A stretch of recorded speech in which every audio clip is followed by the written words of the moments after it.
এক ব্যক্তি এত পাপ করেছে যে শেষে মৃত্যুর সময় সে সন্তানদেরকে ডাকছে, ডেকে বলছে যে আমি যখন মারা যাব আমার লাশটাকে তোমরা কবর দিও না, যদি আল্লাহ পাক আমাকে ধরতে পারেন তাহলে খবর আছে আমার।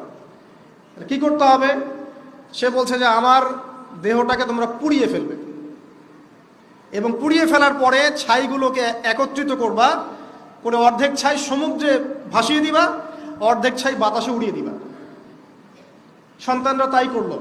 মৃত্যুর পর আল্লাহ পাক এই সমুদ্র এবং জমিনকে বাতাসকে আদেশ করলেন যে তোমরা ছাই জড়ো করে দাও। আর মানুষ আর জিন আল্লাহর কথা না শুনলেও এই প্রকৃতি আল্লাহ পাকের কথা শোনে। বিজ্ঞান বলে প্রকৃতি থেকে সব হচ্ছে।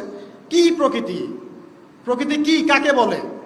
মানুষকে আল্লাহর ইবাদতকে বাদ দিয়ে প্রকৃতি পূজায় নিয়ে গেছে। এই পুরো প্রকৃতি আর মহাবিশ্ব এক আল্লাহর ইবাদত করে। কে সৃষ্টি করলো প্রকৃতি?